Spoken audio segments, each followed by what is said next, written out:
তুই আমার একদমই কাছে আসার চেষ্টা করবি না, তাহলে তোর কিন্তু ভালো হবে না, এই বলে দিলাম। ম্যাম, আমি তো আপনাকে ইসলামিক শরীয়ত অনুযায়ী বিয়ে করেছি। আমি আপনার কাছে না আসলে তাহলে কি অন্য বেডারে আসবে? অন্য বেটারা আসতে যাবে কেন? তুই আমার অনেক জুনিয়র আর আমার স্কুলে লেখাপড়া করিস। এই সম্পর্কটা যদি কেউ জানতে পারে তাহলে আমার মান সম্মান কোথায় যাবে একবারও বুঝতে পেরেছিস তুই? ঠিক আছে, আপনি যদি আমাদের সম্পর্কটা মানতে না পারবেন তাহলে সবার সামনে আমাকে বিয়ে করলেন কেন? আসলে তখন আমার মাথা ঠিক ছিল না, কি দিয়ে কি করব বুঝতে পারিনি। আমি সরি, আর কিছুদিন পর তোকে আমার কাছ থেকে মুক্ত করে দেব। মানে? মানে হলো কিছুদিন গেলে আমি তোকে ডিভোর্স দিয়ে দিব। তুই এতদিন আমার বাসায় থাকতে পারবি, সমস্যা নেই।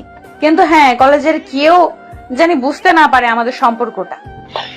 নেহার কথা এতক্ষণে মাটির দিকে তাকিয়ে শুনছিল স্বাধীন।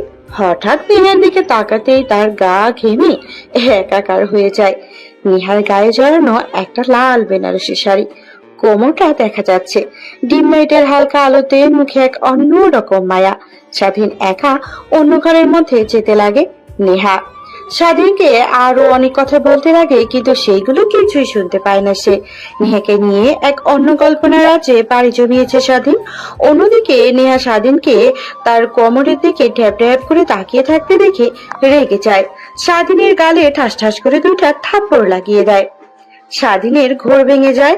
বড় বড় চোখে ছলছল দৃষ্টিতে নেহার দিকে তাকিয়ে বলে, থাপ্পড় মারলেন কেন ম্যাম আমাকে?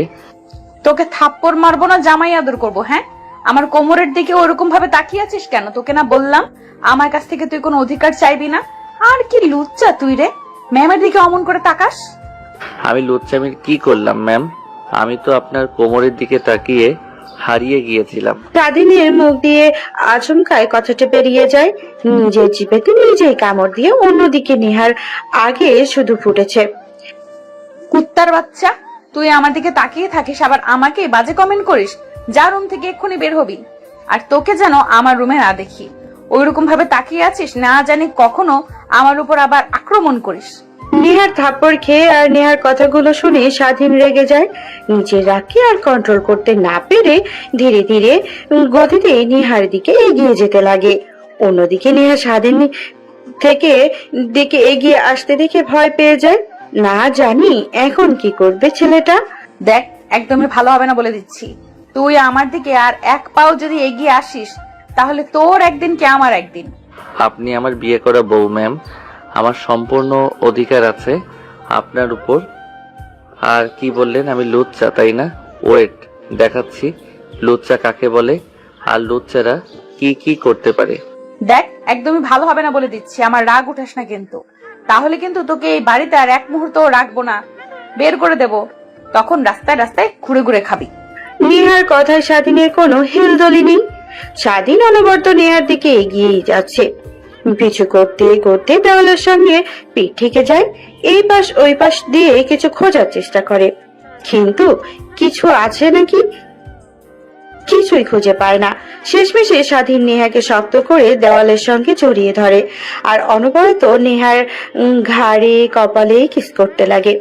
স্বাধীনের প্রত্যেকটা কিসেই নেহা কি পড়তে লাগে অন্য এক অন্যরকম ভালো লাগা কাজ করে তার, কিন্তু স্বাধীনকে বুঝতে দেয় না। অনবরত স্বাধীনের হাত থেকে সে ছোটার চেষ্টা করে, কিন্তু স্বাধীন তো নাছোড় বান্দা। দেখ স্বাধীন, একদমই ভালো হচ্ছে না কিন্তু, তোকে কিন্তু এর জন্য পস্তাতে হবে বলে দিলাম। কিন্তু স্বাধীন নেহার কথায় কোনো কর্ণপাতই দেয় না। এক এক করে নেহার শরীর থেকে শাড়ি খুলতে লাগে। নেহা নিজেকে সামলাতে না পেরে স্বাধীনের প্রত্যেকটা সারাতে রেসপন্স করতে লাগে। তারপর স্বাধীন নেহাকে খাটে ফেলে দেয়, তারপর ওর শরীরের উপরে উঠে বসে। তারপর দুজনে হারিয়ে যায় ভালোবাসার এক অতল গভীরে। প্রায় 2 ঘন্টা পর নেহার বুকের উপরে শুয়ে থাকে স্বাধীন। অনবরত ঘন ঘন নিঃশ্বাস ফেলছে দুজনে। শরীরে বিন্দুমাত্র কাঁপড় নেই, যেন একটি দেহ দুইটি আত্মা দুজনের একাকার। মাথার উপরে ফ্যান চলছে। নেহা ওইদিকে তাকিয়ে থেকে কিছুদিন আগে ঘটে যাওয়া কথাগুলো ভাবছে। ফ্ল্যাশব্যাক। নেহা কলেজ থেকে আসে, তার বাবা মা অনেকগুলো ছবি নিয়ে দেখছে তার মায়ের সঙ্গে। নেহাকে দেখতে পেয়েই নেহার বাবা নেহাকে উদ্দেশ্য করে বলে, মা এখানে বস, তোর বিয়ের জন্য অনেকগুলো ছেলে ঠিক করেছি, ছবিগুলো দেখে বল কোনটা তোর পছন্দ। বাবা মা, তোমাদের আমি তো বলেছি একবার আমি বিয়ে করব না, আর বিয়ে যদি করিও তাহলে তোমাদেরকে ছেড়ে আমি থাকতে পারবো না। আমি ভালো করে জানি তোমাদের ছাড়া কেউ, তোমরা বিদ্রোহ হয়ে গেলে কে দেখাশোনা করবে। আমি বিয়ে করব না, একবার বলেছি, 1000 বার বলে যাব। দেখ মা, না করিস না, মেয়ে হয়ে জন্ম নিয়েছিস, শ্বশুর বাড়িতে যেতে হবে নাকি? আরো কতদিন থাকবে নিজের বাড়িতে? হ্যাঁ, তোর বাবার কোনো কিছুর অভাব নেই, তারপরও নিজের স্বামী সংসার বলেও তো একটা কথা আছে নাকি? সেইটা না হয় মা দেখে নেব, কোনো এক সময় তোমাদের এই নিয়ে আর এগোতে হবে না। আর আমি তো তোমাদের একবার বলেই দিয়েছি বিয়ে করব না, আর বিয়ে যদি করিও অনেক দেরিতে। সদ্য মাত্র কলেজের ম্যাম হিসেবে জয়েন করেছি, যাক না আর কিছুদিন। কিন্তু মা দেখ, কি বিয়ে দিলে আমরা চিন্তামুক্ত হই? তুই কি চাস তোর বাবা চিন্তাতে না খেয়ে পেয়ে অসুস্থ হয়ে পড়ুক? নিহা তার বাবা আর মায়ের এমন কথা শুনে অনেকটাই বাকরুদ্ধ হয়ে যায়। নিহা নিজেও বুঝতে পারেনি তার বাবা আর মা এরকম ভাবে কথা বলবে। শেষে নিহা কঠোর গলায় তার বাবা আর মাকে উদ্দেশ্য করে বলে, তোমাদের যা ভালো হয় তাই করো, এতে আমার কোনো অমত নেই। কথাটা বলেই এক প্রকার রাগ দেখিয়ে নেহার রুমে চলে যায়। অন্যদিকে নেহার মা আর বাবা দুজনে নিজের মধ্যে বলাবলি করে। মেয়ে যে হতে যাচ্ছে না, তার বিয়ের বিষয় নিয়ে তাহলে আমরা আর না আগাই, ওর নিজের লাইফ ও নিজেই ঠিক করতে পারবে। দেখো, ওর কথা শুনে তো আমরা নিজেদের নামিয়ে রাখতে পারবো না। ওর ফিউচার বলে একটা কথা আছে, ওর স্বামী সংসার ছেলে মেয়ে এসব একটা দরকার আছে না? আর বাবা মা হিসেবেও তো আমাদের একটা দায়িত্ব, ভালো একটা ছেলের কাছে নিজের মেয়েকে তুলে দেওয়া। এই দেখো, এই দুটা ছেলেকে অনেক পছন্দ হয়েছে আমার। এই ছেলেটা এই শহরের একটা বিজনেস করে, আর এই ছেলেটা দেখতো চ্যানেলে সরকারি চাকরি করে। দেখে দুইটার মধ্যে কোনটা তোর পছন্দ? আমি একটা বার নেহাকে ছবিগুলো দেখিয়ে নিয়ে আসি, ওর এই দুটো ছেলের মধ্যে কাকে পছন্দ হয়। কথাটা বলেই নিহার মা নেহার রুমের দিকে অগ্রসর হয়। দরজার কাছে গিয়ে কড়া নাড়তেই নেহা দরজা খুলে দেয়। নিহার মা খাটে গিয়ে বসে। অন্যদিকে নেহা সদ্যই ওয়াশরুম থেকে বের হয়ে ড্রেসিং টেবিলের সামনে বসে থেকে চুল শুকাচ্ছে। তারপর তার মার দিকে তাকিয়ে নেহা বলে, মা কিছু বলবে? তোমাদেরকে তো বলেই আসতাম, তোমাদের যা ইচ্ছা তাই করো, আমার এতে কোনো দ্বিমত নেই। মারে, তুই কি আমাদের উপর রেগে কথা বলছিস না? মেয়ে হয়ে জন্ম নিয়েছিস, বিয়ে তো করতেই হবে। আর বাবা মা হিসেবে আমাদের তো একটা দায়িত্ব আছে নাকি? এই ছবি দুটো দেখ, তোর এই দুজনের মধ্যে থেকে কাকে পছন্দ হয়। নেহা ছবিগুলো দেখে না, তাকিয়ে বলে ডান পাশের ছেলেটা পছন্দ হয়েছে। তারপর নিহার মা ছবিটা নিয়ে তার বাবাকে দেয়। নিহার বাবা ছেলের সঙ্গে কথা বলে বিয়ের দিন তারিখ ঠিক করে। অন্যদিকে স্বাধীন তার বাবা মানে জন্মের পর থেকেই ফুটপাতে বড় হয়েছে। তারপর একটা দাদিমা তাকে কুড়িয়ে পায়, সে তাকে লেখাপড়া করিয়েছে। কিছুদিন হলো সেও মারা গিয়েছে। সে লেখাপড়ার খরচ চালানোর জন্য একটা ক্যাটারিং সার্ভিসের সঙ্গে যোগদান করে, যেটা রাতে যে কোনো বিয়ের ইনভিটেশন, জন্মদিনের ইনভিটেশন এইগুলো কাভার করে। এর পাশাপাশি স্বাধীন দিনের বেলাতে লেখাপড়া করে। দেখতে দেখতে নেহার বিয়ের দিনগুলো এগিয়ে আসে। নেহার বিয়েতে বিন্দু মাত্র মত নেই, কিন্তু তার মা আর বাবার দিকে তাকিয়ে বিয়েতে হ্যাঁ বলেছে সে। বিয়ের পোশাক আজকে থেকে শুরু করে কোনো জায়গাতেই নেহা যায়নি, বারবার এড়িয়ে এসেছে।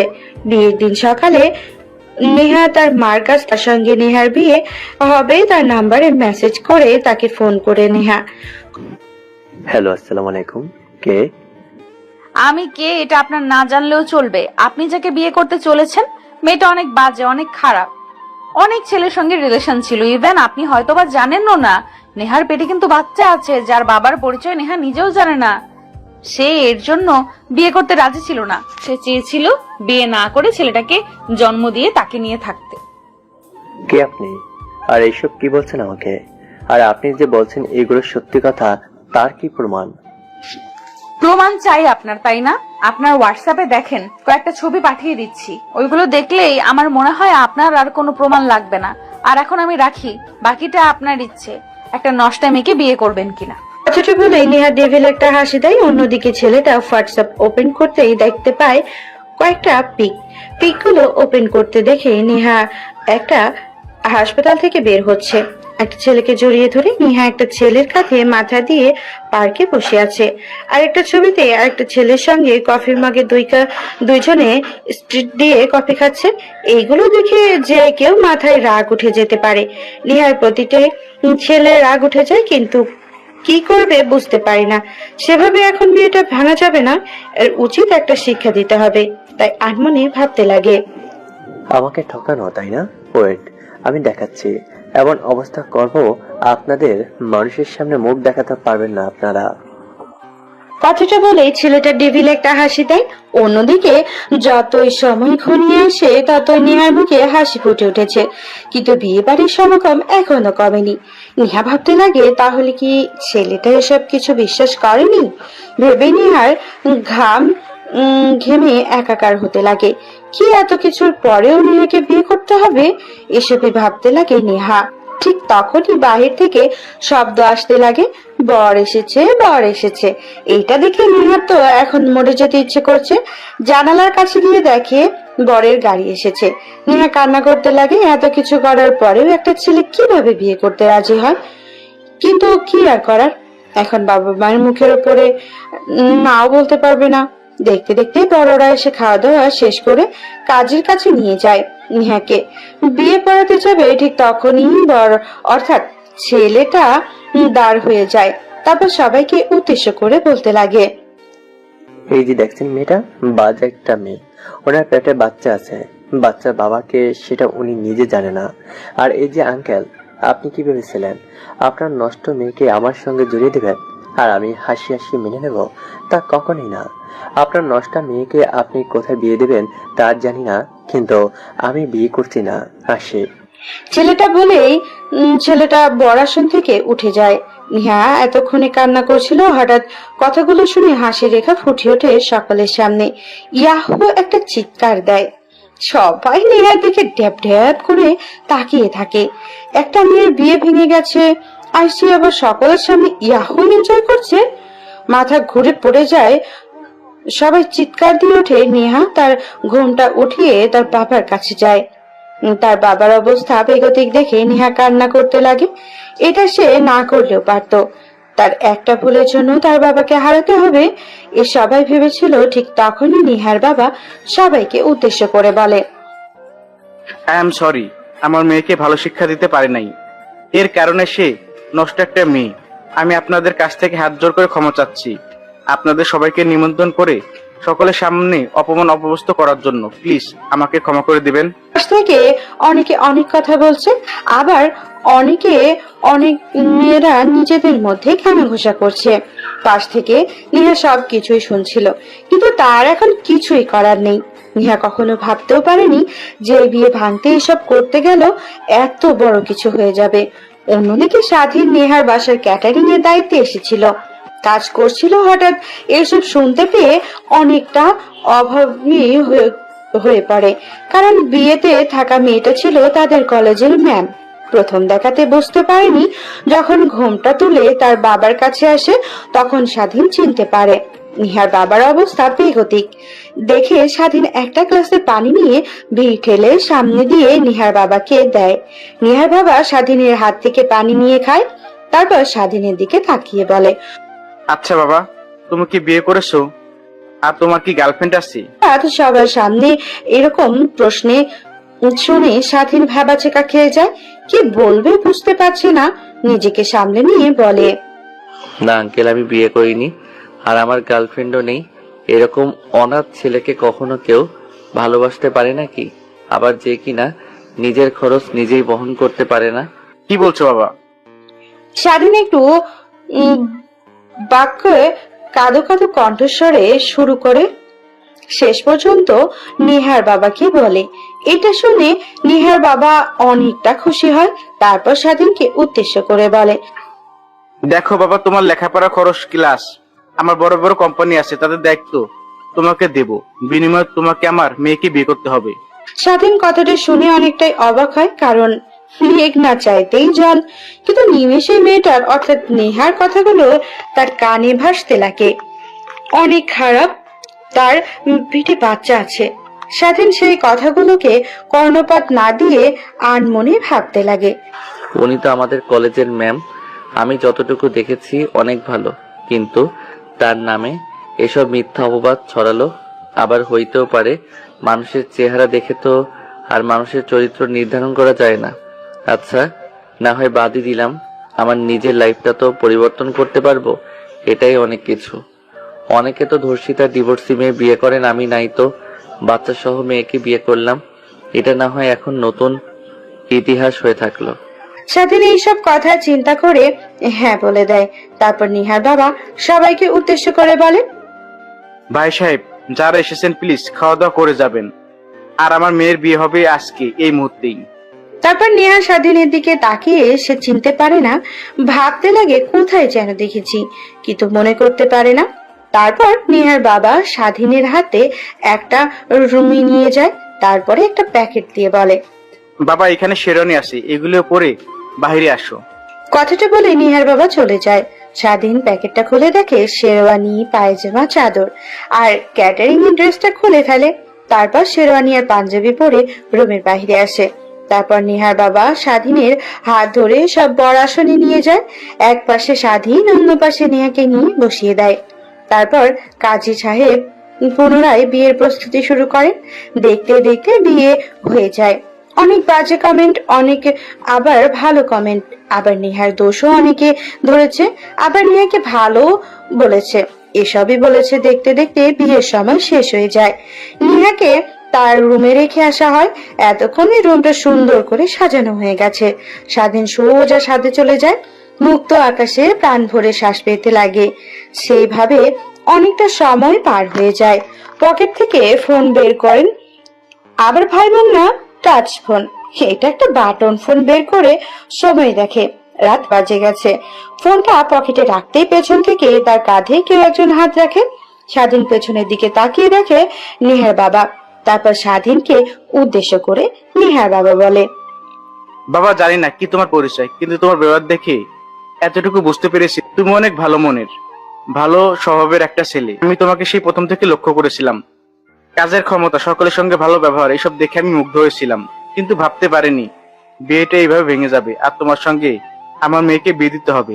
আচ্ছা বাদ দিই সেসব কথা, তুমি তো বলছো অনাথ, আজ থেকে আমার বাসাতে থাকবে আর তোমাকে কাজ করতে হবে না, লেখাপড়া করতে হবে, আমার অফিসগুলো দেখাশোনা করতে হবে তোমাকে। জি স্যার, আমি লেখাপড়াও করি, এর পাশাপাশি কাজ করি। আপনার মেয়ে অর্থাৎ নেহা ম্যাম যে কলেজের ম্যাম, ওই কলেজে আমি লেখাপড়া করি। ও আচ্ছা, তাহলে তো ভালোই। আর আমাকে স্যার বলো না, আমাকে বাবা কিংবা আঙ্কেল বলে ডাকো। হ্যাঁ আচ্ছা স্যার। ও সরি বাবা। স্বাধীনের কথা শুনে নেহার বাবা হালকা হেসে ওঠে। তারপর স্বাধীনের সঙ্গে আরো অনেক কথা বলে। দেখতে দেখতে প্রায় 12টা বেজে যায়। তারপর নেহার বাবা স্বাধীনকে উদ্দেশ্য করে বলে, যাও বাবা, রুমে যাও, আর কতক্ষণ বাইরে থাকবে? নেহমা তোমার জন্য অপেক্ষা করছে বুঝি। নেহার বাবার কথা শুনে স্বাধীন ছাদ থেকে নেমে নেহার রুমে প্রবেশ করে। রুমে প্রবেশ করে দরজা লাগিয়ে সামনে ফিরতেই দেখে নেহা দাঁড়িয়ে আছে। ফোনটা খুলে এটা দেখে রীতিমতো স্বাধীন একটু ভয় পেয়ে যায়। কি রে, তুই আমাকে বিয়ে করলি কেন? আমার সম্পর্কে এত বাজে কথা শোনার পরেও? ম্যাম দেখেন, আমি স্যারের দিকে তাকিয়ে আর না বলতে পারিনি। বুঝি বুঝি, সবই বুঝি। সব আমার বাবা সয় সম্পত্তি ধকল করার ধান্দা, তাই না? তা তো একদমই হতে দেব না। বাই, তবে তোকে যেন এর আগে কোথায় দেখেছি, কিন্তু মনে করতে পারছি না রে। আমি কই দেখেছি তোকে? ম্যাম আমার নাম স্বাধীন, আমি আপনার কলেজে ইন্টার সেকেন্ড ইয়ারে পড়ি। ও আচ্ছা, তাহলে এর জন্যই তোকে চেনা চেনা লাগছিল আমার। বর্তমানে নেহার উপরের দিকে তাকিয়ে কথাগুলো ভাবছিল। ভেবে স্বাধীন কি নিজের সঙ্গে শক্ত করে জড়িয়ে ধরে। দুজনের শরীর ঘেমে একাকার। হঠাৎ কি যেন মনে করে নেহা স্বাধীনকে তার বুকের ওপর থেকে সরিয়ে দেয়। হঠাৎ সরিয়ে দেওয়াতে স্বাধীন তাল সামলাতে না পেরে খাটের ওপর থেকে মেঝেতে গিয়ে পড়ে। অনেক ব্যথা পাইছে। হঠাৎ সামনের দিকে তাকিয়ে দেখেনি হাত তার দিকে রাগিয়ে দৃষ্টিতে তাকিয়ে থেকে ফুঁসছে।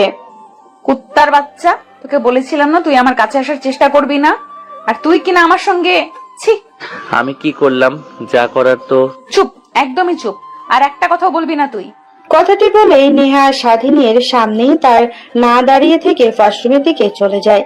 স্বাধীন মেঝেতে আর না বসে থেকে খাটে গিয়ে বসে। পরে তার দুই হাতের পাশে ছড়িয়ে দিয়ে বসতে হঠাৎ স্বাধীন হাতের সঙ্গে সঙ্গে কিছু একটা ভেজা ভেজা ফিল করে। সেদিকে তাকাতে দেখে বিছানার চাদরের রক্ত। সেটা স্বাধীন ভাবতে লাগে, নেহা ম্যাডাম না বললো সে আগে থেকেই একজনকে ভালোবাসে, তার বাবু নাকি মামির পেটে? তাহলে এসব কি? মাথা ভর্তি প্রশ্ন। স্বাধীন কিভাবে এর উত্তর পাবে নিজেও জানে না। ভাবতে ভাবতে হঠাৎ অসময়ে দরজা খোলার শব্দ পায়। সেদিকে তাকিয়ে দেখে নেহা সোজা বেলকনিতে চলে যায়। তারপর জামা কাপড় শুকোতে দিয়ে সোজা ড্রেসিং টেবিলের সামনে এসে মাথায় চুলে হেয়ার ড্রায়ার করতে লাগে। স্বাধীন অনবরত নেহার দিকে প্রশ্নসূচক দৃষ্টিতে তাকিয়ে থাকে। অন্যদিকে নেহা আয়নাতে স্বাধীনকে ওইরকম ভাবে তাকিয়ে থাকা দেখে পেছন ফিরে রিঙ্কি উদ্দেশ্য করে বলে, কিরে তোর আবার কি হয়েছে? মশম থেকে বের হওয়ার থেকে দেখছি তুই আমার দিকে ওরকম ভাবে তাকিয়ে আছিস যে, কিছু কি বলবি? হঠাৎ নেহার মধুর কণ্ঠ শুনে স্বাধীন একটু ভরকে ওঠে। এ যেন এক অন্যরকম নেহাকে দেখছে সে। নিজেকে সামনে নিয়ে হঠাৎ মেয়েকে উদ্দেশ্য করে বলে, আচ্ছা ম্যাম, আপনি তো বললেন আপনার একটা বয়ফ্রেন্ড আছে, তার বেবি আপনার পেটে, তাহলে আপনি ভার্জিন থাকেন কি করে? স্বাধীন এরকম প্রশ্ন শুনে নেহা রেগে যায়। রাগে যেন তার শরীর থেকে আগুন বের হচ্ছিল। স্বাধীন সেটা দেখে একটু ভয় পেয়ে সোজা ওয়াশরুমে চলে গিয়ে দরজা লাগিয়ে দেয়। স্বাধীনকে বাচ্চামোপনা করতে দেখে নেহা নিজের অজান্তেই হেসে দেয়। তার এই হাসির কারণ নেহা নিজেই জানে না। 1 ঘন্টা পর ওয়াশরুম থেকে উকি ঝুঁকি মারতে লাগে স্বাধীন। অন্যদিকে নেহা বেডে শুয়ে থাকে, ফোন চাপছিল। হঠাৎ ওয়াশরুমের দিকে নজর যেতে স্বাধীনকে উকি ঝুঁকি মারতে দেখে নেহা বলে, কিরে তোর আবার কি হলো? ওয়াশরুম থেকে বের হচ্ছিস না, আবার ওয়াশরুমের দরজা দিয়ে মাথা বের করে উকি ঝুঁকি মারছিস, তোর মতলব কি? চোরের মতো করছিস কেন? আসলে ম্যাম, আপনার রাগ দেখে তো হঠাৎ করে অসময়ে চলে এসেছি, সঙ্গে কিছু নিয়ে আসিনি। আর এই বাসে তো আমার কোনো জামা কাপড় নেই, তাই ভেজা শরীর নিয়ে দাঁড়িয়ে আছি। কি করব বুঝতে পারছি না। ঠিক হয়েছে আমার সঙ্গে ফাজলামি করা, তাই না?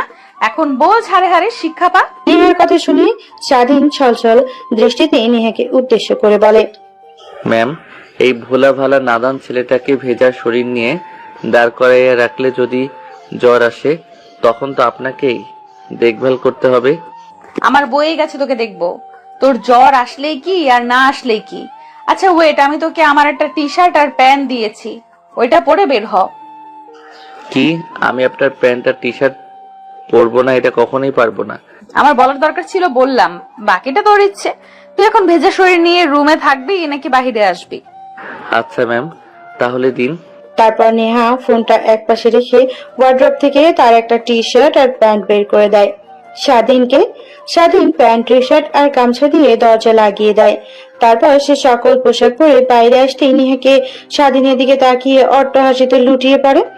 হাসতে হাসতে হামাগুড়ি খেতে লাগে। নেহা স্বাধীনের হাসি দেখে নিজের অজান্তে স্বাধীনের মুখে হাসি রেখা টেনে ওঠে। সারা জীবন শুনে এসেছি ছেলের পোশাক মেয়েরা পরে, আজকে আবার তার উল্টোটা দেখছি, মেয়ের পোশাক ছেলে পরেছে। হেসে নিন, হেসে নিন ম্যাম, একদিন আমারও সময় আসবে, সেদিন আমিও দেখিয়ে দেব আমি কি করতে পারি। এইরকম দিন আমার কখনোই আসবে না, হাহা। নেহার কথায় আর কোনো উত্তর না দিয়ে সারাদিন ড্রেসিং টেবিলের কাছে যায়। তারপর গিয়ে হেয়ার ড্রায়ার করতে লাগে। হঠাৎ আয়নার দিকে তাকাতে দেখে নেহা তার দিকে ট্যাপ ট্যাপ করে তাকিয়ে আছে। এইটা দেখে স্বাধীন তার মুখে হাসি দেখা টেনে একটু বর্ষা দিন নেহাকে উদ্দেশ্য করে বলে পেছনে ফিরে, সরি ম্যাম, আসলে রাতে নিজের মাথা ঠিক ছিল না, তাই আপনার সঙ্গে জোর করে। আরে বাদ দে, আসলে আমার উচিত ছিল তোকে বাধা দেওয়া, কিন্তু আমিও তোকে বাধা দিইনি। দুজনে সমান হোক। আর শোন, যা হবার তা হয়ে গেছে, নেক্সট টাইম আমার আশেপাশে আসার চেষ্টা করবি না। যদি এক রুমে থাকতে চাস তাহলে ভালো, না থাকতে চাস তাহলে আরো ভালো। যদি থাকতে চাস তাহলে ওই যে দেখছিস না সোফা, ওইখানে গিয়ে ঘুমাতে হবে, রাতে আমার আশেপাশে আসা যাবে না। ঠিক আছে ম্যাম, তা বুঝতে পারলাম। আর একটা কথা, আপনি কিছু মনে করবেন না তো? বল, বাট রাগ ওঠার কথা বললে তো মাথায় রাগ উঠে যাবে। তাহলে আর না বলি। নেহা বুড়ো পুচকে তাকিয়ে স্বাধীনকে উদ্দেশ্য করে বলে। আরে সমস্যা হবে না, তুই বল। আচ্ছা ম্যাম, আমার যতটুকু মনে হলো, আমি যেহেতু একজন সায়েন্সের স্টুডেন্ট, তাহলে যা বুঝতে পেরেছি, আপনি আমার সঙ্গে সর্বপ্রথম মেলামেশা করেছেন। তাহলে লোকে সমাজে যে আপনার নামে মিথ্যা দুর্নাম ছড়াচ্ছে, আপনার পেটে নাকি বাচ্চা, আপনি অনেকের সঙ্গে বেডে শুয়েছেন, তাহলে কি এগুলো সব মিথ্যা? স্বাধীনের এরকম প্রশ্ন শুনে রাগ মাথায় উঠে যায়, কিন্তু নিমেষে নিজের রাগকে দমিয়ে মনে মনে ভাবে আসলেই তো এসব স্বাধীনের জানা উচিত ছিল। তাই বলে এখন আমি যদি তোকে বলি বাহিরে যে আমার নামে দুর্নাম ছড়াচ্ছে সেটা আমি ছড়িয়েছি, তাহলে তুই কি বিশ্বাস করবি? না ম্যাম, বিশ্বাস করতে যাব কেন? আপনি আমার নামে কিসের জন্য মিথ্যা অপবাদ ছড়াতে যাবেন, যেটাতে আপনার চরিত্র, আপনার ফ্যামিলি, আপনার মা বাবার সম্মান নষ্ট হবে? হ্যাঁ, কিন্তু আমি লোক সমাজে আমার নামে মিথ্যা কথা ছড়িয়েছি যেন বিয়েটা না হয়। আসলে আমি বিয়ে করতে চাইনি। আমার মা বাবা কেউ নেই এই পৃথিবীতে আমি ছাড়া। আমি যদি অন্য ঘরে চলে যাই তাহলে আমার মা বাবাকে কে দেখবে, ভাবতে পারছিস? তাই ভেবেছি কখনো বিয়ে করব না। বিয়ে করলেও অনেক দেরিতে, মা বাবা মরে যাওয়ার পর। কিন্তু আমার মা বাবা তো আমারে কিছুই চায় না। শেষমেশ বিয়ে ঠিক করে তারপরে ধীরে ধীরে যখন বিয়ের সময় ঘনিয়ে আসে, বিয়ের আগের দিন আমি ছেলেটাকে ফোন করে মিথ্যা কথা বলি, আমার নামে মিথ্যা অপবাদ দেই, অন্য আরেকটি নাম্বার দেই। ছেলেটা বিশ্বাস করেন, কিন্তু এইভাবে যে বিয়েতে এসে এরকম তুলকালাম কাণ্ড ঘটবে তা তো কখনো ভাবতেও পারিনি। আর তোর মতো একটা পিচি ছেলের সঙ্গে আমার বিয়ে হবে এটা তো কখনো কল্পনাতেও ভাবিনি। আসলে সরি ম্যাম, আমার আপনার বাবার কথা শুনে বিয়েতে রাজি হওয়া আসলে উচিত হয়নি। আরে সরি কেন বলছিস? তুই যা করেছিস ঠিকই করেছিস। ওখানে যদি তুই না হয়ে অন্য কোনো ছেলে থাকতো তাহলে হয়তো বা মুখের সামনে না বলে দিত, কিন্তু তুই অনেক ভালো। তুই চাচ্ছিলি না আমার বাবার কোনো ক্ষতি হোক, তাই তখন তুই বিয়েতে রাজি হয়ে গেছিস। আচ্ছা বাদ দে এসব কথা, তুই তো এতিম তাই না? তোর এই পৃথিবীতে কেউ নেই। হঠাৎ নেহার এমন প্রশ্নে স্বাধীন বা ক্রুদ্ধ হয়ে যায়। কান্না মিশ্রিত কণ্ঠে নেহাকে উদ্দেশ্য করে বলে, হ্যাঁ ম্যাম, আমার এই পৃথিবীতে কেউ নেই। জন্মের পর থেকে আমি রাস্তায় বড় হয়েছি। হঠাৎ একটা দাদিমার সঙ্গে দেখা হয়, তিনি আমাকে লালন পালন করত, বাসায় বাসায় কাজ করে, কিন্তু কয়েক মাস আগে সেও মারা গেছে। শেষমেশ আমি কোনো কিছু বুঝতে না পেরে পার্ট টাইম কাজ করি, প্লাস পড়াশোনা করি। শোন, তোর পড়াশোনার প্রতি আমি অনেক আগ্রহ দেখতে পাচ্ছি। তোর চোখে তুই যতদূর পর্যন্ত চাস ততদূর পর্যন্ত লেখাপড়া করবি, আমার বাসায় থাকবি, খাওয়া দাওয়া করবি, কোনো সমস্যা নেই। ভালোভাবে পড়াশোনা করতে পারলে আমি আমাদের কোম্পানিতে তোকে একটা ভালো পোস্টে জব দেব, তোর লাইফটা আমি সেটেল করে দিব। কিন্তু হ্যাঁ, আমার শর্তগুলো তোকে মানতে হবে। শর্ত? আচ্ছা ম্যাম, কিসের শর্ত? প্রথমত, তুই আমার কাছে একদমই আসার চেষ্টা করবি না। আমি যদি ভুল করেও তোর কাছে যাই আমাকে সরিয়ে দিবি। দ্বিতীয়ত, বাহিরে কেউ জানি জানতে না পারে আমি আর তুই স্বামী স্ত্রী, ইভেন বিশেষ করে কলেজে, তাহলে আমার মান সম্মান সব ধুলোয় মিশে যাবে। আর তৃতীয়ত, তোর মনের মতো করে তুই চলাফেরা করবি, কখনো তোকে আমি বাধা দেব না, কিন্তু আমি আমার মতো চলবো, কখনো স্বামীর অধিকার দেখাতে পারবি না। ঠিক আছে ম্যাম। কথাটা বলেই স্বাধীন পুনরায় তার চুল শুকাতে লাগে। স্বাধীনের দিকে অপলক দৃষ্টিতে তাকিয়ে থাকতে লাগে নেহা। সেদিকে থেকে ডিসক্রিশন সরিয়ে নিজের মাথাতে নিজেই টোকা দিয়ে নেহা বলে, শুনে হাসি, কি সব ভাবছিস ওকে নিয়ে? ও তো তোর কলেজের স্টুডেন্ট, তাহলে এসব কি ভাবছিস? তুই নিজের ব্রেনকে ফেস কর আর উল্টাপাল্টা চিন্তা বাদ দে। ঠিক তখনই দরজায় হঠাৎ কড়া নাড়ার শব্দ হয়। দরজার ওপাশ থেকে নেহার বাবা বলতে লাগে, মা উঠেছিস? তোরা বাইরে আয়, সবাই তোদের জন্য অপেক্ষা করছে খাবার টেবিলে। আচ্ছা বাবা, তুমি যাও, আমরা আসছি। তারপর নেহার বাবা দরজার সামনে থেকে চলে যায় নিচে খাবার টেবিলে। অন্যদিকে নেহা স্বাধীনকে নিয়ে নিচে আসে খাবার টেবিলে খাবার খাওয়ার জন্য। স্বাধীন যখন সিঁড়ি ভেঙে নিচে নামে তখন সবাই তাদের দুজনের দিকে তাকিয়ে থাকে। পাশ থেকে নেহার বাবার বন্ধু বলতে লাগে, একবার লক্ষ্য করেছিস দুজনকে কি সুন্দর মানিয়েছে? হয়তোবা নেহা মামুনিকে একটু বয়স্ক লাগছে, কিন্তু দুজনকে একরকম অনেক সুন্দর মানিয়েছে দুজনকে। শালা তুই আর নজর দিস না, তোকে কত করে বললাম তোর ছেলেটাকে আমার মেয়ের সঙ্গে বিয়ে দে। আরে তুই হয়তো জানিস না, আমার ছেলে মেয়ে যে কলেজের ম্যাডাম, সেই কলেজে লেখাপড়া সে কলেজে লেখাপড়া করতো। তোর মেয়ের কথা বলতেই সে আমার পা জড়িয়ে ধরে কান্না করে বলতে লাগলো, বাবা, আমি কখনই বিয়ে করতে পারবো না। উনি আমাদের কলেজের ম্যাডাম, অনেক কিটকিটে আর রাগী। ওনার মতো একটা স্ত্রী থাকলে আর কি লাগে, জীবন এমনিতেই নরক হয়ে যাবে। তুমি আমাকে নিজের হাতে গলা চেপে ধরে মেরে ফেলো, তারপরও ওনার মতো মেয়ের সঙ্গে আমাকে বিয়ে দিও না। তারপর আমি আমার ছেলের কথায় কোনো রেসপন্স করি না, জোর করে বিয়ে দিতে চাই। কথাটা বলতে দুদিন পরে তো অন্য আরেকটা মেয়ে নিয়ে পালালো। হারামজাদা এখনো বাসায় আসেনি। শুনলাম কলেজ করে দুজন একসাথে বাসায় আসে না। আমি আর কি করব, বাবা হয়ে ওর অ্যাকাউন্টে প্রত্যেক মাসে টাকা পাঠিয়ে দেই, ও আর ওর স্ত্রী যেন ভালোভাবে চলতে পারে। নেহার বাবা আর নেহার বাবার বন্ধু দুজনে নিজেদের মধ্যে কথোপকথন করছিল। ঠিক তখনই বাবা আবার খাবার টেবিলে দুইজনে এক পাশে বসে। টেবিলের অপর দিকে থাকা নিহা চাচাতো বোনেরা স্বাধীনের দিকে তাকিয়ে বলতে লাগে, দুলা ভাই, রাতে বুঝি সিনিয়র বইয়ের অনেক প্যারা পাইছেন, তাই না? গালে লিপস্টিক দিয়ে ভরে আছেন।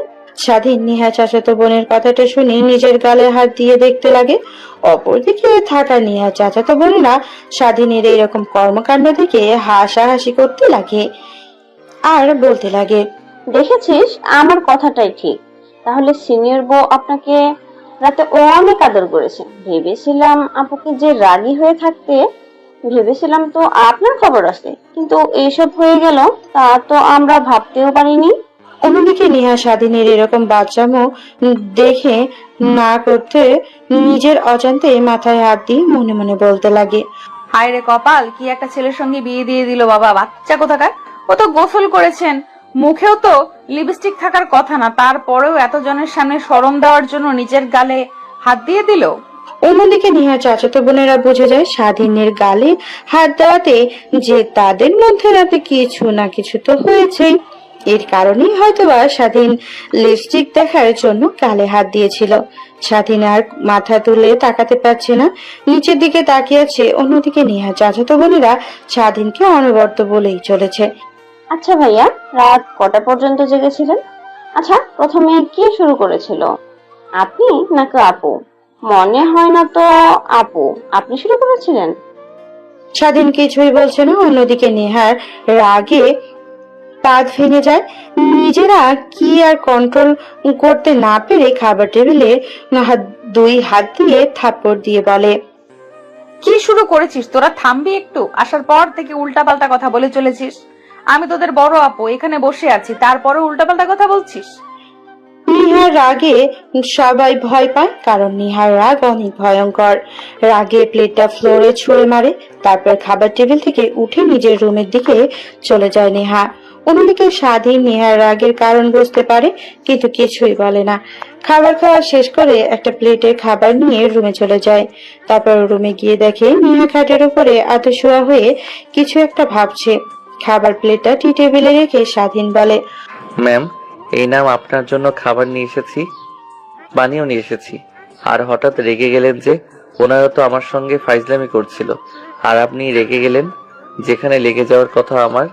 হঠাৎ নেহা খাট থেকে উঠে স্বাধীনের কলার চেপে ধরে পেছনের দিকে নিয়ে যেতে যেতে স্বাধীনকে দেওয়ালের সঙ্গে চেপে ধরে স্বাধীনের নিঃশ্বাস নিতে কষ্ট হয়। নেহা রাগে কটমট করতে করতে বলে, কুত্তার বাচ্চা, রাতে তুই যদি ওরকম না করতি তাহলে তো আর এসব হতো না। আমার ডিভোর্স লাগবে, তোর সঙ্গে থাকতে পারবো না আমি। তোর টাকা লাগবে তাই না? তোর যত টাকা লাগে তত টাকা আমি দেবো। তোকে বলেছি না তোর লেখাপড়ার খরচ, হ্যাঁ, তোর ব্যাংক অ্যাকাউন্ট করে ওইখানে আমি টাকা দেবো। তুই প্রত্যেক মাসে টাকা বের করে চলবি। এখন বল, তোর আর কত টাকা লাগবে আমাকে ছেড়ে যেতে? আমি তোর সাথে থাকতে চাই না। ছাড়ুন, আমাকে কি ভেবেছেন আমি লোভী? হ্যাঁ লোভী, আসলে মানুষের মায়ার অনেক লোভ। আমার আপনার বাবা কান্না করতে করতে বলেছিল, তাই আপনি কি বিয়ে করেছি। আপনাদের টাকা দেখে না আর কি বলছেন টাকা লাগবে? একটা টাকাও লাগবে না। কিউটি পেলে খাবার রাখা আছে, খাবার খেয়ে নেন, তারপর না হয় কাজী অফিসে গিয়ে আমাকে ডিভোর্স দিয়ে দিয়েন। কথাটা বলে 3:30 রুমের মধ্যে আর না থেকে বেলকনিতে চলে যায়। বাহিরের দিকে তাকিয়ে স্বস্তির একটা নিঃশ্বাস ফেলে। আসলে এই অল্প কিছু সময়ের মধ্যে নেহার প্রতি অন্য এক রকম মায়া কাজ করতে লাগে স্বাধীনের। কিন্তু কি করবে, সে তো চাইলেও নেহাকে কাছে রাখতে পারবে না। কোটিপতি বাবার একমাত্র মেয়ে, আর সে মাত্র একটা রাস্তায় বড় হওয়া ছেলে, কখনো এক হতে পারবে না। এই অল্প কিছু সময়ের মধ্যে নেহাকে নিয়ে অনেক স্বপ্ন দেখে ফেলেছিল স্বাধীন। সেই সব ভেবেই নিজের অজান্তেই স্বাধীনের চোখ দিয়ে এক ফোঁটা অশ্রু বের হয়। সেদিন নিজের হাত দিয়ে চোখ মুছে ফেলে আর আনমনেই ভাবতে লাগে, কান্না করছিস কেন? কার জন্য কান্না করছিস? একটা মেয়ের জন্য চাই কিনা? তোকে কোনো মূল্যই দেয় না, কঠোর হতে হবে, আমাকে দেখিয়ে দিতে হবে। আমিও পারি একদিন ওনাদের থেকে বড় কিছু হয়ে দেখাবো। এটা ভাবতে লাগে আনমনে স্বাধীন। অনেকটা সময় পার হয়ে যায়, রুমে আসে, দেখে নেহা খাবার খেয়ে হাত ধুয়ে স্বাধীন সোফায় গিয়ে বসে পড়ে। ঠিক তখনই তার ফোন বাজতে লাগে। স্বাধীন সোফা থেকে উঠে আবার বেলকনিতে চলে যায়। ফোনটা হাতে নিয়ে দেখে তার বন্ধু সৌরভ ফোন করেছে। কিরে স্বাধীন, কই তুই? তোর জন্য কলেজ ক্যাম্পাসে অপেক্ষা করছে, কিন্তু তোর তো কোনো খবরই নেই। আসলে এটাই সমস্যা আটকে আছে। আমি আজকে কলেজে আসবো না, দেখি কালকে আসতে পারি কিনা। কি হয়েছে তোর? আর তোর কণ্ঠ এরকম লাগছে কেন, আমাকে বল। আরে না, তেমন কিছু হয়নি। তোকে কলেজে গিয়ে খুলে বলবো, এখন ফোন রাখি। আচ্ছা, ফোন রাখি, বাট একটা কথা মনে রাখবি, কোনো দরকারে বললে একটাবার আমাকে ফোন করবে। দেখবি তোর বিপদের আগে আমি দাঁড়িয়েছি। সেটা আমি ভালো করে জানি। এখন রাখি ফোন। আল্লাহ হাফেজ। কলেজে গিয়ে তোদের সঙ্গে কথা বলা হবে। কথাটা বলেই স্বাধীন ফিরে রুমে চলে আসে। রুমে এসে দেখে নেহা খাটের উপরে বসে থেকে ফোন চাপছে। স্বাধীন নেহার সামনে দাঁড় হয়ে যায়। চলুন ম্যাম, কাজে অফিসে যাব। তারপর নেহা খাট থেকে উঠে দাঁড় হয়, তারপর আগে আগে যেতে লাগে। স্বাধীন পিছু পিছু বাসার বাইরে এসে গাড়ি নিয়ে সোজা কাজী অফিসের সামনে চলে যায়। গাড়ি থেকে বের হয়ে নেহা কাজী অফিসের ভেতরে চলে যায়। স্বাধীনতার কিছু কিছু।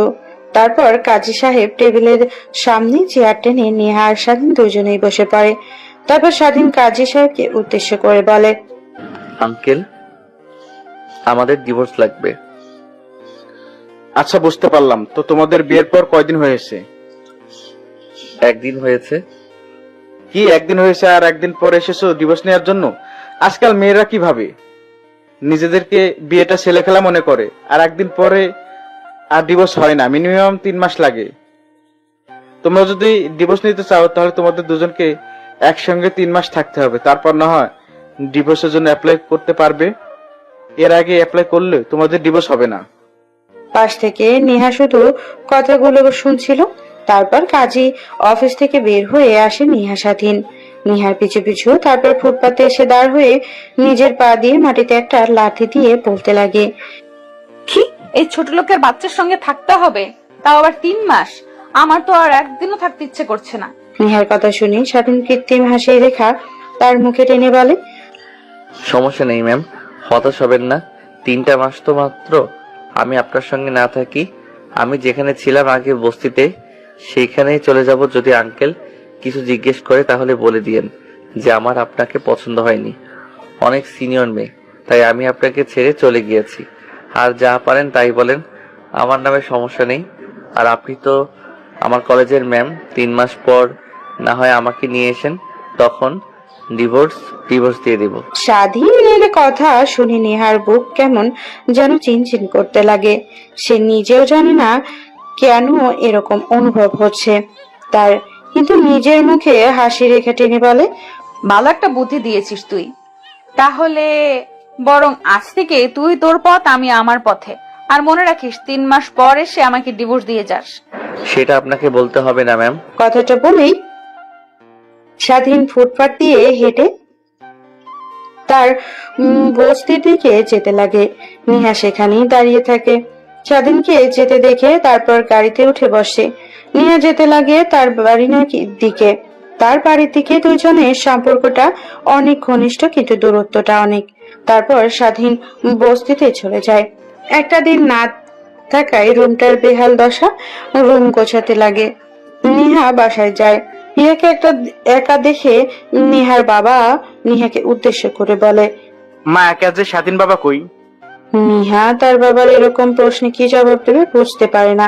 আমতা আমতা করে বলতে লাগে, বাবা ও আর আসবে না, ও বলে দিয়েছে আমাকে নাকি ডিভোর্স দিয়ে দিবে।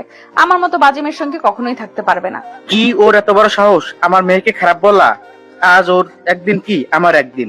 দেখলাম অনেক ভালো, সবার সঙ্গে ফ্রি মাইন্ডে কাজ করেছে, ভাবলাম অনেক ভালো হবে, কিন্তু এরকম যে আমি আগে জানলে কখনোই তোকে ওর সঙ্গে বিয়ে দিতাম না। মা, আমি জেনে শুনে ভুল মানুষের হাতে তুলে দিলাম। অমন কথা বলছো কেন? স্বাধীন যা করেছে ভালোই করেছে। ওর জায়গায় যদি আমিও থাকতাম ঠিক তাই করতাম। আমার মতো খারাপ একটা মেয়েকে স্ত্রী হিসেবে কে মেনে নেবে? আমি আমার মেয়েকে হারে হারে চিনি, আমাকে আর চেনাতে হবে না মা। তোর যা ইচ্ছা, তুই যদি বিয়ে না করিস, সারা জীবন বাসাতে বসে থাকিস, তাতেও আমার কোনো দ্বিমত নেই। তোর ইচ্ছা মতো তুই চলবি, তোর জীবনের উপর আমি আর দ্বিতীয়বার হস্তক্ষেপ করতে পারবো না। মা প্লিজ আমাকে ক্ষমা করে দিস। নিহা তার বাবার কথা শুনে অনেক আনন্দ হতে লাগে। সে তো এরকমই চেয়েছিল। তারপর সেখানে দাঁড়িয়ে আর না থেকে নিহা তার রুমের দিকে যেতে লাগে। ঠিক তখনই পেছন দিক থেকে নিহার বাবা বলতে লাগে, মাসুম, আমি শুনেছি এই ছেলেটা তোর কলেজের নাকি লেখাপড়া করে, ওকে কলেজ থেকে বের করে দিবি আর ওর সঙ্গে কোনো যোগাযোগ রাখার চেষ্টা করবি না। আর আমি ওর ব্যবস্থা নিচ্ছি। ও সাহস এত কি করে হয় আমার মেয়েকে ছেড়ে চলে যাবে? ওকে মেরে হাসপাতালে ভর্তি না করতে পারলে আমার শান্তি হবে না। নেহা তার বাবার কথার উত্তরে কি বলবে বুঝতে পারে না। পেছনের দিকে নেহা তার বাবার দিকে ফিরে পুনরায় রুমের ভিতরে ঢুকে যায়। দরজা লাগিয়ে দিয়ে নিজের অজান্তে নেহা নাচতে লাগে। নিমেষে কিছু একটা চিন্তা করে দিয়ে বসে পড়ে। ফোন হাতে নিয়ে ফোনে ফেসবুকিং স্ক্রলিং করতে লাগে। অন্যদিকে স্বাধীন তার রুম গোছানো হলে অনেক ক্ষুধা লাগে। পকেট হাতে দিয়ে দেখে অল্প কিছু টাকা রয়েছে। তারপর সোজা হোস্টেলে চলে যায়। খাওয়া দাওয়া করে পুনরায় স্বাধীন যে ক্যাটারিং সার্ভিস সেন্টারে কাজ করত সেখানে চলে যায়। স্বাধীনকে এখানে দেখতে পেয়ে ক্যাটারিং সার্ভিসের লোক বলে, স্বাধীন, তুই এখানে? এখন তো তুই কোটিপতির বাবার একমাত্র মেয়ের জামাই, আমাদের ক্যাটারিং সার্ভিসে তোর কাজ কি এখন? লোকটার কথা শুনে স্বাধীন একটু বাঁকা হেসে বলতে লাগে, আরে ভাই বললেন না, বড়লোক ওরা নিজেদের মান সম্মান রক্ষার্থে যে কাউকে নিমিষে খুন করতে পারে, আবার জীবিত করতে পারে।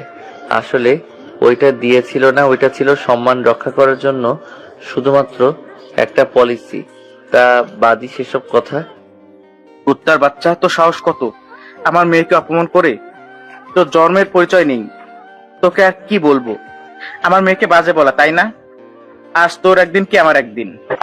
স্বাধীন ভালো করেই বুঝতে পারে নেহা ম্যাম নিশ্চয়ই তার বাবাকে গিয়ে উল্টো পাল্টা কিছু একটা বোঝাইছে, না হলে শান্ত স্বভাবের একটা লোক এতটা হিংস্র কি করে হতে পারে।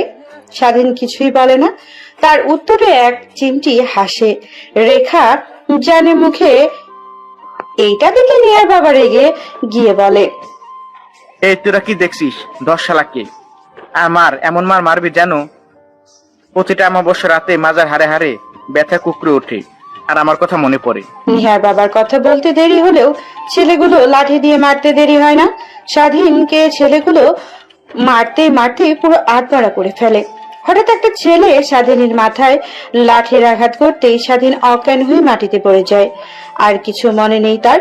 স্বাধীনকে অজ্ঞান হয়ে মাটি পড়ে থাকতে দেখে নিহার বাবা বলে, এই থাম তোরা, আর মারতে হবে না, ওকে এখন চল, ও শাস্তিও পেয়েছে। কথাটা বলে নিহার বাবা তার ছেলে পেলেদেরকে নিয়ে গাড়ি করে চলে যায়। অন্যদিকে এতক্ষণ দাঁড়িয়ে থেকে মার খাওয়ার দৃশ্য দেখছিল ক্যাটারিং সার্ভিসের সবাই। কারোর সাহস হয়নি আসার, কারণ তারা ভালো করে জানে এই শহরে যারা অনেক প্রভাবশালী তাদের অনেক পাওয়ার, তাদের বিরুদ্ধে গেলে মরতে হবে। গাড়ি নিয়ে যখন অনেকটা দূরে চলে যায় নিহার বাবা, তখন ক্যাটারিং সার্ভিসের থেকে লোকটা বের হয়ে স্বাধীনের কাছে আসে। তারপর পালস চেক করে দেখে এখনো বেঁচে আছে। তারপর একটা গাড়ি করে সোজা হাসপাতালে নিয়ে যায় স্বাধীনকে।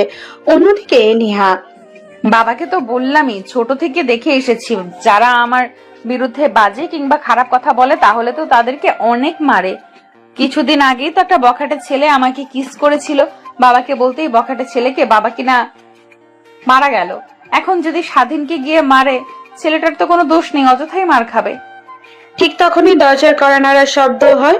নেহা ঘর থেকে উঠে গিয়ে দরজা খুলে দেখে তার বাবা দরজা খুলে দিয়ে আবার খাটে এসে বসে। নেহার বাবা নেহার পাশে বসে নেহার মাথায় হাত বুলিয়ে দিয়ে বলতে লাগে, মা, তোর নামে বাজে কথা বলছিল না, ওর শাস্তিও পেয়েছে। নিজেও জানি না বেঁচে আছে কিনা মরে আছে। বাবা কি বলছো তুমি এগুলো? আছে, আমাকে কেউ যদি বাজে কথা বলে তাহলে তুমি কি তাকে এই পৃথিবী থেকে চিরতরে মুছে দেবে? হ্যাঁ, আমার মেয়ের নামে বাজে কথা বলা। আমি আমার মেয়েকে হারিয়ে হারিয়ে চিনি। আমার মেয়ে ওরকম কখনোই হতে পারে না। বাবা, তুমি নিজেও জানো না আমি আমার বদনাম আমি নিজেই ছড়াইছি। বিয়েটা আসলে ভেঙে গেছে আমার কারণে। আমি বিয়ের আগের দিন ছেলেটাকে ফোন করে আজে বাজে কথা বলি, তাই ছেলেটা বিয়ে করতে এসে না করে দেয়, সবার সামনে আমাকে অপমান করে। নেহা কথা শুনে নেহার বাবা নেহাকে কি উত্তর দেবে বুঝে উঠতে পারে না। রুম থেকে বের হয়ে যায়। অন্যদিকে স্বাধীন জ্ঞান ফিরতেই দেখে হাসপাতালে ভর্তি। পাশে তাকিয়ে দেখে তার বন্ধু সৌরভ আর তার গার্লফ্রেন্ড অনিমা বসে আছে। স্বাধীনকে জ্ঞান ফিরতে দেখে সৌরভ প্রশ্ন করে, কিরে, তোকে কে মেরেছে? আর সাহস কি করে হয় আমার বন্ধুকে মারার? ওর একদিন কি আমার একদিন, শুধু একটা বার বল। আরে বাদ দে, কেউ মারিনি। আমি আমার বাপের শাস্তি পেয়েছি। আসলে তখন আমার রাজি হওয়াটাই উচিত ছিল না। যদি রাজি না হতাম তাহলে আজ আমার এই ঋণ দেখতে হতো না। বাদ দে। আচ্ছা সত্যি করে বল, তোর কি হয়েছে? তারপর সৌরভ স্বাধীনকে শুরু থেকে শেষ পর্যন্ত বলতে লাগে। সৌরভ কথা শুনে অনেকটা অবাক হয়, কিন্তু কিছু বলে না। সে চিনে ফেলছে কে। উনি তো আমাদের কলেজের ম্যাম, তাই না? হ্যাঁ, বাট তুই কি করে চিনিস? সেটা না হয় কিছুদিন পর এমনিতে জানতে পারবে। তা বাদ দিছে এই সকল কথা। একটা অতীত মনে করে মুছে ফেল। এখন কি রকম লাগছে তোর? হ্যাঁ, এখন অনেক ভালো লাগছে। বাসায় যাব, চলো। আরে বাসায় যেতে হবে? নাম কিছুদিন একটু রেস্ট নিয়ে তারপরে যাস।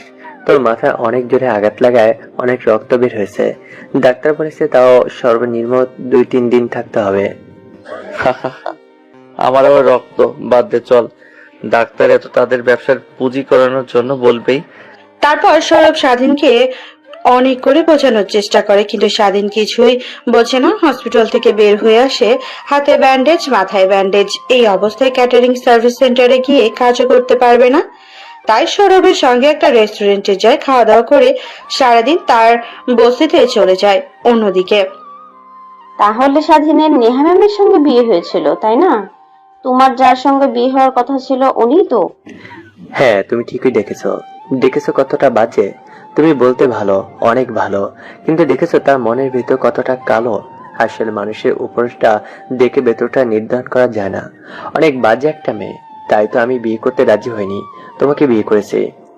তারপর তারা দুইজন নিজেদের মধ্যে কথোপকথন করতে লাগে। স্বাধীন ঘুমিয়ে পড়ে, ঘুম ভেঙে যায়। পরের দিন সকালে ঘুম থেকে উঠে খাবার রান্না করতে চলে যায়। আসলে স্বাধীন সবই পারে।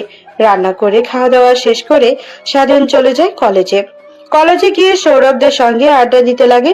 ক্লাসের সময় হলে স্বাধীন ক্লাসে চলে যায়। এক এক করে সবাই ক্লাসে করতে লাগে।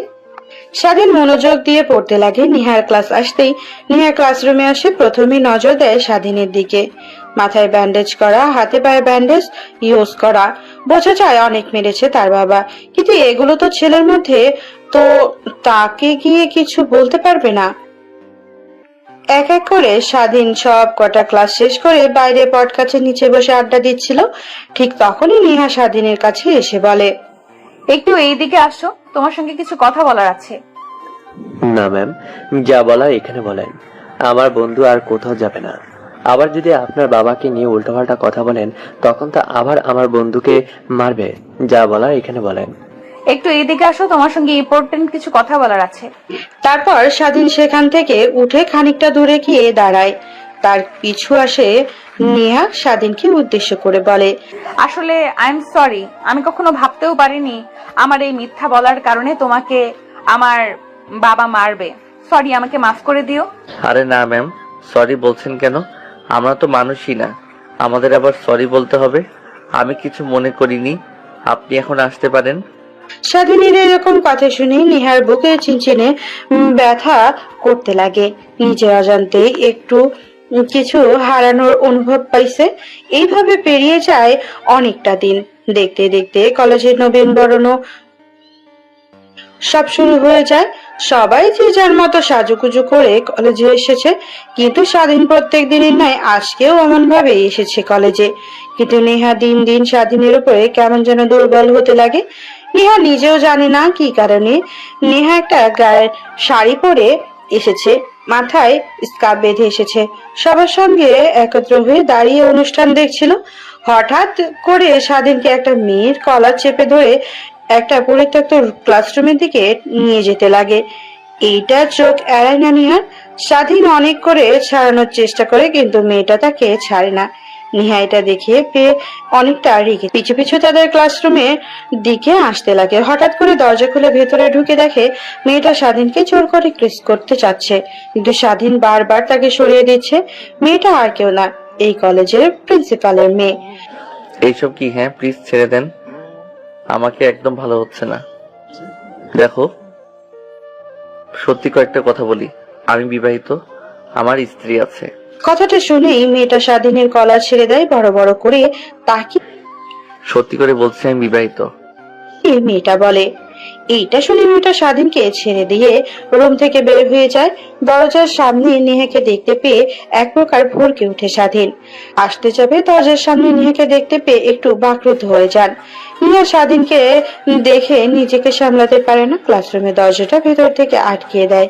তারপর গুটি গুটি পায়ে স্বাধীনের দিকে এগিয়ে আসতে লাগে। স্বাধীনের দিকে যত এগিয়ে আসছে নেহা ততই স্বাধীনের পিছু যেতে লাগে। দেওয়ালের সঙ্গে পিঠ থেকে গেলে নেহাকে উদ্দেশ্য করে বলে স্বাধীন, ম্যাম, এইসব কি করছেন? প্লিজ, আপনার বক্তব্য আমার ভালো লাগছে না, আমাকে যেতে দেন, বাইরে সবাই আমার জন্য অপেক্ষা করছে। তুই যা ভেবেছিস তাই হবে আজকে। দেখুন ম্যাম, অযথা মায়া বাড়ি আর কি লাভ? আর মাত্র 2 মাস পরে তো আপনাকে ডিভোর্স দিতে হবে, অযথা মায়াটা বাড়িয়ে কি লাভ? আমি যদি তোকে ডিভোর্স না দেই তাহলে কি করবি তুই? মানে? ওয়েট দেখাচ্ছি। কথাটা বলেই নেহা স্বাধীনের ঠোঁটের সঙ্গে ঠোঁট লাগিয়ে চুষতে লাগে। প্রায় 5 মিনিট পর ছেড়ে দিতেই স্বাধীন হাঁপাতে লাগে। স্বাধীনকে দেখেই নেহার মনের মধ্যে কেমন যেন শিহরণ জেগে ওঠে, এক অন্যরকম ভালো লাগা কাজ করে। ঠিক তখনই স্বাধীন নেহার দিকে রাগী দৃষ্টিতে তাকিয়ে বলে, দেখুন ম্যাম, আপনি কিন্তু আপনার লিমিট ক্রস করছেন, বাজে একটা মেয়ে। আমি বাজে একটা মেয়ে, তাই না? কি কি করতে পারি? কথাটা বলে নেহা তার বুকের উপর থেকে কাপড় সরিয়ে ফেলে। স্বাধীন ওইদিকে এক পলক তাকিয়ে চোখ বন্ধ করে ফেলে বলতে লাগে, দেখুন ম্যাম, আপনি ডিভোর্স চেয়েছেন, আমি দিয়ে দিব 2 মাস পর। তারপরে এগুলো কি? প্লিজ, অযথা সম্পর্ক তৈরি করে কি লাভ বলেন? উল্টাপাল্টা কিছু হয়ে আপনার পেটে বেবি চলে আসে, তখন কি হবে? তার ভবিষ্যৎ কি হবে? তার ভবিষ্যৎ কি হবে মানে? তুই হবি বাবা, আমি হব মা, সুখে একটা সংসার বলবো দুজনে মিলে। আর ওর সাহস কি করে হয় আমার জিনিসের দিকে হাত বাড়ানোর? আমার জিনিস তো আমি খাবো, অন্যজনের তো স্পর্শ করে দেখতে পারবে না। কথাটা বলে নেহা স্বাধীনকে নিয়ে একটা বেঞ্চের উপরে শুয়ে পড়ে। স্বাধীন অনেক করে তার কাছ থেকে ছোটার নেহাকে সরানোর চেষ্টা করে, কিন্তু নাছোড় বান্দা স্বাধীনকে ছাড়ছে না। শেষমেশ নিজেকে আর সামলাতে না পেরে স্বাধীন নেহার সঙ্গে তালে তাল মেলাতে লাগে। নিমেষেই হারিয়ে যায় প্রয়োজন ভালোবাসার অথর গভীরে। প্রায় 2 ঘন্টা পর পুরো ক্লাসরুমটা নিস্তব্ধ। দুজনের শুদ্ধ ঘন ঘন নিঃশ্বাসের শব্দ হচ্ছে। দুজনের গা ঘেমে একাকার হয়ে আছে। স্বাধীন আষ্টে পৃষ্ঠে জড়িয়ে রেখেছে নেহাকে, যেন ছেড়ে দিলেই স্বাধীন চলে যাবে অনেক দূরে। নেহা স্বাধীনের বুকের উপর থেকে মুখ সরিয়ে স্বাধীনের দিকে তাকায়, দেখে স্বাধীন উপরের দিকে তাকিয়ে আছে। তারপর স্বাধীনকে একটা কিস করে, তারপর বলতে লাগে, আমাকে কি আর দ্বিতীয়বার সুযোগ দেওয়া যায় না? আমি নিজেকে পরিবর্তন করে তোমাকে নিয়ে সুখে শান্তিতে থাকতে চাই। আমি এই কয়টা দিনে বুঝতে পেরেছি আমি কতটা মিস করেছি তোমাকে। নেহার কথা শুনতে স্বাধীন কৃত্রিম হাসির রেখা তার মুখে টেনে বলতে লাগে, দেখুন ম্যাম, এটা ক্ষণিকের ভালোবাসা মাত্র, একটা শরীরের প্রতি আরেকটা শরীরের টান, শুধু এর থেকে বেশি কিছু না। আর আপনি যেটাকে বলছেন ভালোবাসা, সেটা হয়তো কিছুদিন পর এমনিতেই কেটে যাবে, আর আপনি কখনোই আমার সঙ্গে থাকতে পারবেন না। আপনি নিজেই তো বলেছেন আমি বাজে একটা ছেলে, বাবার পরিচয় নেই, রাস্তাতে বড় হয়েছি। আর আপনার বাবা কথা তো বাদই দিলাম, আপনাকে কি বলেছি না বলেছি সেটা তো আপনি জানেন। আমার নামে মিথ্যা কথা বলে আপনি আপনার বাবাকে দিয়ে আমাকে মেরেছেন, তা বললে ভুল হবে। হয়তোবা আপনার বাবা রেগে গিয়ে আমাকে মেরেছে, বাদ দেন সেসব কথা, এখন ছাড়েন আমাকে। আপনি যদি চান যখন যেখানে যেতে বলবেন আমাকে, তখন সেখানে যাব, আপনাকে সুখ দিয়ে আবার চলে আসব। কিন্তু কখনোই আমাকে ভালোবাসার কথাটা বলবেন না। তার মানে তুমি আমাকে বোঝাতে চাচ্ছ যে আমি তোমার দেহকে ভালোবাসি, তোমাকে না? কথাটা বলে স্বাধীনের বুকের ওপর থেকে নেহা উঠে যায়। তারপর শাড়ি ঠিক করে ক্লাসরুম থেকে বের হয়ে যায়। অন্যদিকে সৌরভ স্বাধীনকে অনেকক্ষণ ধরে খুঁজছে কিন্তু কোথাও পাচ্ছে না।